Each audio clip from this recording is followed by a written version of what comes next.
मध्य प्रदेश के मुरैना में मुस्लिम शख्स को मुस्लिम समाज के द्वारा ही प्रताड़ित किए जाने का मामला सामने आया।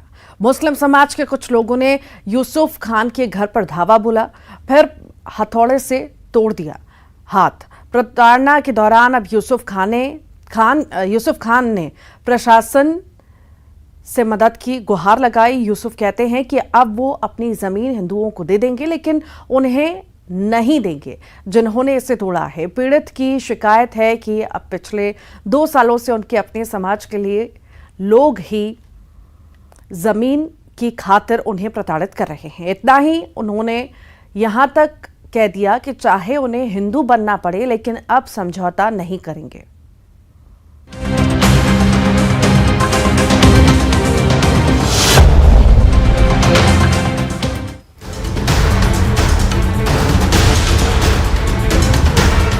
मैं ये जमीन हिंदुओं को दे दूंगा, चाहे तो वो इस पर मंदिर बना दे, मैं खुद उद्घाटन करवा दूंगा, खुद हिंदू बन जाऊंगा, लेकिन इन्हें यानी घर तोड़ने वालों को ये जमीन नहीं दूंगा।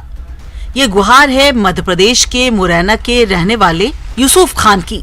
दरअसल यूसुफ के मकान पर अचानक मुस्लिम समुदाय के लोगों ने ही हमला कर दिया, उनके घर को तोड़ दिया, फिर जमीन लेने की धमकी दी। इससे प्रताड़ित होकर यूसुफ ने अब कानून का दरवाजा खटखटाया है। उन्होंने हिंदू समाज के लोगों से भी मदद की अपील की है।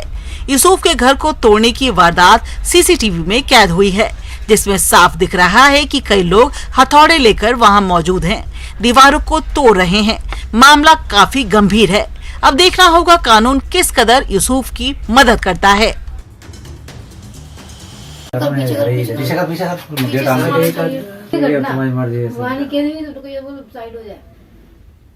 तो परेशान यूसुफ बनेंगे हिंदू समाज से मदद की गुहार उन्होंने लगाई है। बता दें आपको, मंदिर बनाने को जमीन दे देंगे उन्होंने ऐसा कहा है। तो मैं हिंदू बन जाऊंगा पर जमीन इन लोगों को नहीं दूंगा।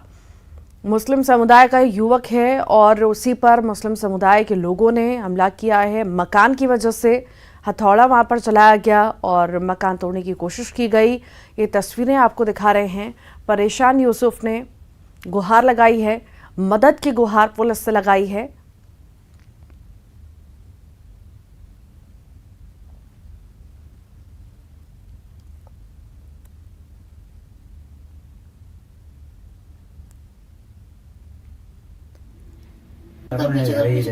तो जब अपनों ने ही जुल्म ढाया, ऐसा उनका कहना है। परेशान यूसुफ हिंदू बनेंगे, उनका साफ तौर से कहना है। हिंदू समाज से मदद की गुहार भी यूसुफ ने लगाई है। मंदिर बनाने को जमीन दे देंगे उन्होंने कहा है, पर अपने समुदाय को नहीं देंगे। मैं हिंदू बन जाऊंगा, जमीन भी दे दूंगा, पर अब समझौता नहीं करूंगा, ये यूसुफ द्वारा कहा गया है।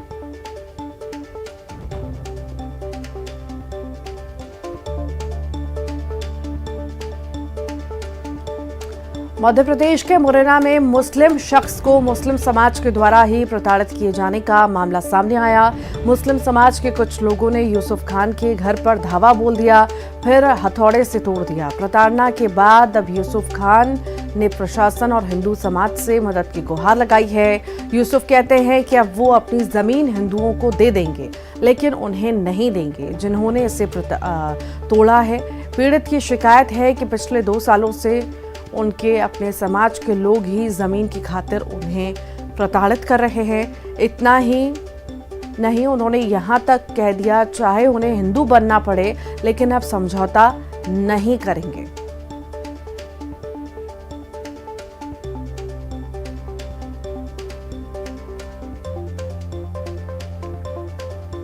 तो यूसुफ परेशान है और साफ तौर से प्रताड़ना का आरोप भी यूसुफ ने अपने समुदाय के लोगों पर लगाया है और साफ तौर से कहा है कि मैं ज़मीन नहीं दूंगा, चाहे मैं हिंदू बन जाऊं, ज़मीन हिंदुओं को दे दूं मंदिर बनाने के लिए, पर मैं ज़मीन अपने समुदाय के लोगों को नहीं दूंगा।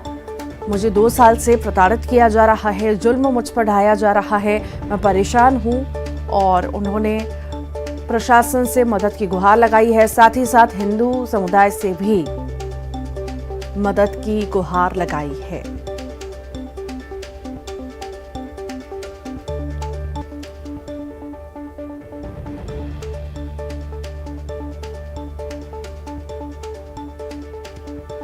तो अपनों ने ही जुल्म ढाया है और इसी से यूसुफ परेशान है।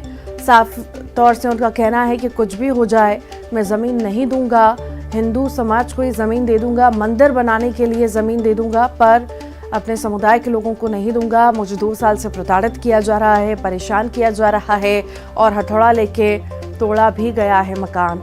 ये आरोप जो हैं यूसुफ द्वारा लगाए जा रहे हैं।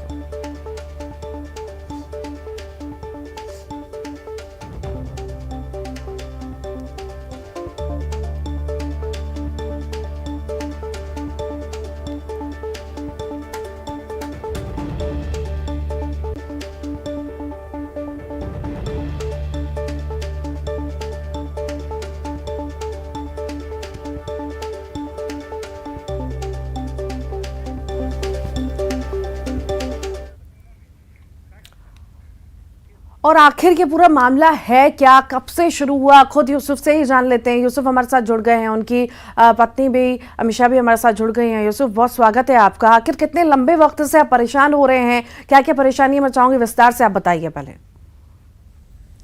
मैं 30 साल से परेशान हूँ सर। मैं जब से मैं बीजेपी ज्वाइन किए तब से पार्टी के हिसाब से इन्होंने रंजिश रखना चालू कर दिया। मुसलमान भी बहुत से पार्टियों में रहते हैं, पर लेकिन इनके बराबर रंजिश रखना के बहुत ही वो हिसाब है, इन्होंने रंजिश बहुत रखी है। और जब से इन्होंने मेरे मकान को हड़प नीति बना लिया कि बगल में पार्टी में आ गया है तो ये हमको परेशान करेगा, जबकि मैंने अभी तक कोई बेद भी नहीं की है मस्जिद की भी। मस्जिद के बगल में बहुत से मुसलमान रहते हैं, हम रह रहे हैं तो कौन सा बुरा है, हम भी नमाज़ पढ़ते हैं। ये इसमें हम जिसमें जाते हैं मस्जिद में तो गाली बकते हैं, तो मैं दूसरी मस्जिद में जाता हूँ, लेकिन मैं अपने दीन पे तो कायम हूँ। लेकिन जब से मुझे रोज़ाना लड़ाई लड़ना, प्रार्थना देना, गाली देना, इन्होंने ये हिसाब बना लिया रोज़ाना का। कट्टरपंथी इतनी कर दी इन्होंने कि 2 साल से तो बराबर मकान को तोड़ रहे। अभी मेरे मकान को मैं बिना परमिशन थे पुश्तनी मकान को बना रहा था, तभी और एकदम इन्होंने जुमा के दिन अल्लाह अकबर के नारे लगा के पूरा मकान तोड़ दिया नवाजियों ने, जिसमें हाजी हुए थे। किसी ने नहीं देखा कि मुसलमान को जीने का हक है, और ये अल्लाह नहीं बताता कि जे किसी का आशियाना हो जाए। नमाज कैसे हमारी कबूल हो जाएगी, मस्जिद कैसे कबूल हो जाएगी किसी मकान को तोड़ के या मकान चौड़ी करके। मुझे सहमति से लेते, मेरे से बात करते, मेरा करोड़ का मकान है और 2 लाख में ज़बरदस्ती लेना चाहें तो धमका के, तो ऐसा कैसे हो सकता है।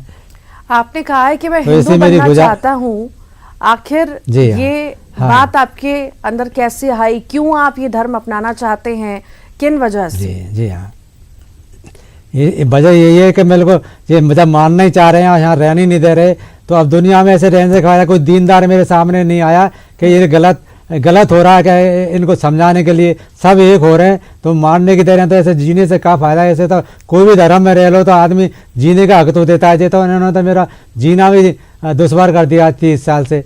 तो इसलिए मेरे को अब दीन में से बेदखल हो, मुझे माफ़ करेगा कहते मालिक, इन्होंने ऐसा कर रहे हैं कि मेरी भी आखिरत ख़राब कर रहे हैं। अब ये तो नहीं समझ रहे हैं कि हमारी आखिरत कर होगी, ये नहीं समझ पा रहे हैं कि किसी दीन भाई को सताओगे तो बख्शा नहीं जाएगा और ना इनकी मस्जिद ही कबूल नहीं होगी। अरे मुझे सहमति में लेते हैं, कम से कम मुझे पूछते, चाहे दूसरी जगह से आदमी लाते हैं, मालूम करते जिन्होंने गुट बना के और अपना कट्टरपंथी मुझे पन से मुझे दबाना चालू कर दिया था। मैं बहुत परेशान हूँ। अभी जुमे के दिन 3 तारीख को जबरदस्ती अल्लाह अकबर के नारे ला के और धावा डाल दिया। वो तो मेरे 2 कमरे थे, तो एक कमरे में मैं दुबक गया, एक कमरा खुला रह गया। उसमें मेरे बच्चों के जेवर थे और 10 लाख रुपए थे मेरे, शादियों के बच्चियों को रख रखे थे।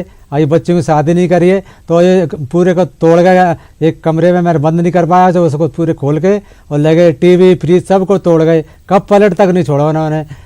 तो मेरी प्रशासन से भी कौन लोग हैं जो आपको इतना ज्यादा प्रताड़ित कर रहे हैं, इस कदर प्रताड़ित कर रहे हैं? क्या हाँ। कोई आपके रिश्तेदार हैं, दूर के रहने वाले हैं, कौन है? नहीं, कोई मेरा कोई रिश्तेदार नहीं है। सिर्फ मेरा एक दीन भाई के ना समझ लो, मुसलमान वो भी है, मैं भी हूँ। लेकिन उन्होंने गलत इन्होंने नियत कर ली कि इसके मकान को हड़प लें या हमारी तरफ में दरवाज़ा नहीं करे। सब सरकारी ज़मीन है, सरकार ने मुझे पट्टा दिया है, सरकारी ज़मीन जो अपना मैयत के बताते हैं वो भी सरकारी ज़मीन है। तो मेरा दरवाज़ा, मैं इनके मस्जिद में तो कोई परेशानी नहीं रहा हूँ, मस्जिद में घुस नहीं रहा हूँ, तो मैं तो अपने अदब के साथ रहता हूँ। हमको ही मानना है कि हमारी नमाज नहीं हुई क्या।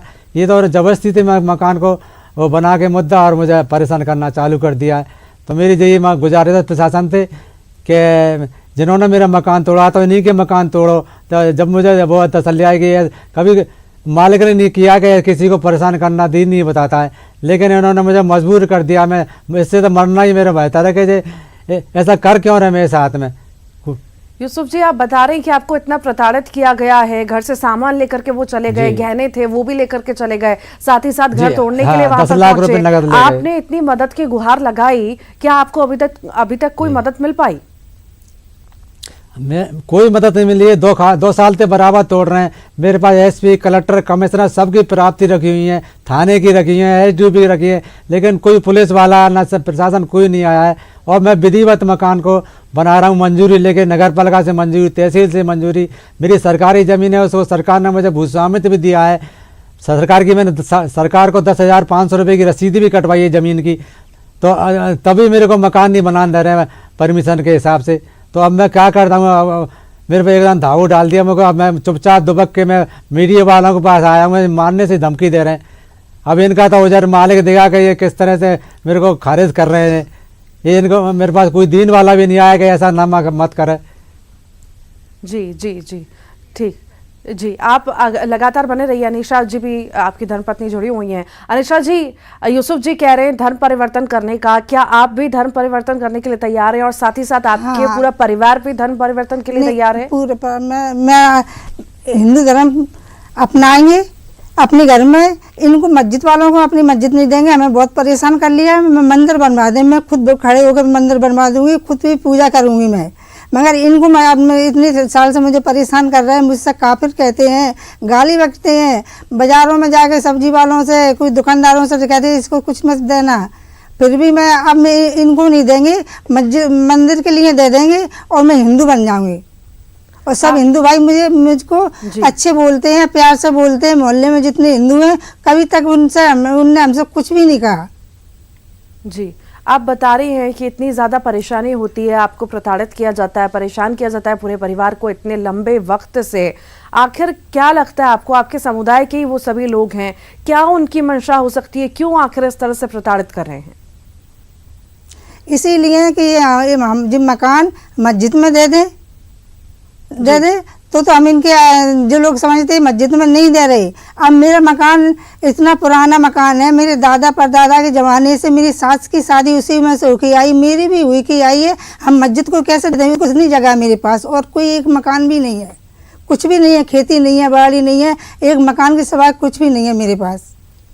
आप भी वहीं रहती हैं इतने लंबे वक्त से, आखिर आपने किन किन तरह की परेशानियां देखी है आपके घर में भी? जैसे यूसुफ जी बता रहे हैं कि ये लोग घुस गए। हाँ, हमेशा अभी घुस गए, तोड़ जाते हैं, फिर भी मैं अपने बच्चों को दुबका के घर में एक कमरे में दुबका के निकल आएंगे। अभी मैं मन से निकली जोरा से, रात में डर के मारे, तो चुपचाप से मेरे मुरैना तक ना पीछा करा इन लोगों ने, मैं बच्चों को दुबका के। हम कह रहे हमारे बच्चों को और हमारे बच्चों के लिए सरकार को जो कुछ भी घटना होती है इसकी जिम्मेदार सरकार होगी। जी जी, ठीक, आप लगातार बने रहिए। यूसुफ जी, आप कह रहे हैं धर्म परिवर्तन करना है, हम पूरा परिवार ही धर्म परिवर्तन के लिए तैयार है और मंदिर बनाने के लिए जमीन भी दे देंगे, पर अपने समुदाय को नहीं देंगे। पर क्या आपको वाकई लगता है कि इससे कोई हल निकल पाएगा? हल को क्या साहब, हल्का ये है कि इंसान को ज़िंदगी कैसे भी व्यतीत करनी है। हमारी आधी ज़िंदगी 67 साल के हो गए, आधी ज़िंदगी निकल गई, अब आधी ज़िंदगी को ये रहने नहीं दे रहे, मारने को तैयार है। तो अब क्या कर सकते हैं, मजबूर हैं। सरकार से यही मांगे हमारी सुरक्षा दी जाए, नहीं हम क्या कहते हैं, हम जाएंगे नहीं घर पे। आपने इससे पहले भी कभी शिकायत की थी और शिकायत तब सुनी गई हो, मामला दर्ज हुआ हो कभी? 2 साल से बराबर शिकायत कर रहा हूँ। मेरे पास एसपी, कलेक्टर, कमिश्नर सब जगह मेरे पास प्राप्ति है। पुलिस की जोरा की, एसडीओ की जोरा की, सबकी मेरे पास प्राप्ति रखी हुई है बाकायदा, पर एक भी प्रशासन का अधिकारी मेरी सुनने नहीं आया है। अब मकान तोड़ा तभी मेरे प्रशासन नहीं पहुंचा है। पुलिस वाले डर रहे हैं उनसे, पुलिस में हावी हो गए। पुलिस में 250 लोगों ने धावा डाल दिया थाने में, लेकिन पुलिस वाले तक मजबूर हो गए। हमसे कह रहे हैं हमारी कुछ बस की नहीं है तुम्हारे साथ काम करने की। टीआई कुछ बोल रहा, मैं मजबूर हूँ। जी, अनिशा जी, ऐसा कैसा रसूख आप मानती है कि इतनी बार शिकायत हो रही है, 2 साल से आप लोग परेशान हो रहे हैं, पर उसके बाद भी कोई नहीं सुन रहा, प्रशासन की तरफ से कोई भी ध्यान नहीं दे रहा? कोई भी ध्यान नहीं दे रहा। आज मुझको भी मार के भी चले जाते ना तो भी कोई कुछ भी नहीं आता, लेने नहीं आता। मेरा तो हमारी बच्चों की जान बच गई, सब कुछ। भले हम चौड़े में रह लेंगे, जंगल में रह लेंगे, मगर मैं मस्जिद के लिए अपना मकान नहीं देंगे, मंदिर के लिए दे देंगे। नहीं, मेरा सवाल ये सब मैं है हिंदू कि भाइयों से कुछ आखिर प्रशासन के लोग क्यों नहीं सुन रहे? आपको क्या लगता है इसके पीछे वजह क्या हो सकती है? पता नहीं क्या हो सकती है, यूसुफ उनको जी, मालूम होगी आप कि क्या क्यों हमारी समझते हैं? मदद नहीं आखिर कर इसके रहे। पीछे क्या वजह हो सकती है? प्रशासन के लोग ध्यान क्यों नहीं दे रहे? इतना कितना रसूख है आपके समुदाय के जो लोग हैं आपको परेशान कर रहे हैं और प्रशासन की तरफ से ढीला रवैया देखा जा रहा है। हाँ, ढीला रवैया। प्रशासन के लोग क्या साहब कुछ इनकी कोई कट्टरपंथा भी की वजह से इनकी राजनीति अभी की तक कुछ पूछने नहीं कुछ आया। दबंगई है, कोई उस दिन मैं अपने घर से निकल के बच्चों को बाहर निकल के नहीं आती तो वो हमें मारी लेवल जाती। के हैं, वो चुपचाप पड़ जाते हैं, अधिकारी चुप है, तो कुछ कह नहीं पा रहे हैं अधिकारी लोग कि आप तो सही हो, आप विधिवत काम कर रहे हो, लेकिन प्रशासन कुछ कह नहीं पा रहा है इनको। यूसुफ जी, आप कह रहे हैं कि राजनीति की वजह से, तो क्या किसी विशेष समुदाय में वो लोग शामिल हैं जिस वजह से इतना दबदबा उनका है और कोई कुछ नहीं कर पा रहा? हाँ, ये दबंग लोग हैं साहब, और मैं क्या कह सकता हूँ। अब आप क्या नेक्स्ट स्टेप आपका क्या होगा? अभी तक आप इतने लंबे वक्त से, इतने साल बीत गए पर कोई ध्यान नहीं दिया, अब आगे आप क्या करने जाएंगे? अब आगे यही करेंगे साहब, या तो मेरा मकान तोड़ा है, ऐसे इन्हीं के मकान तोड़ जाएं, और फिर मैं अपने दीन से बेदखल की तरह रह रहा हूँ, तो मेरा इस दीन में रहने से फायदा क्या होगा?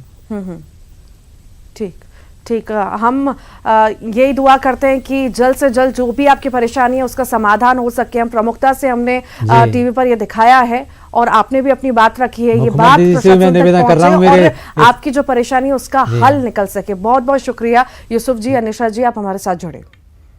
और इसी के साथ ही फिलहाल के लिए इतना ही।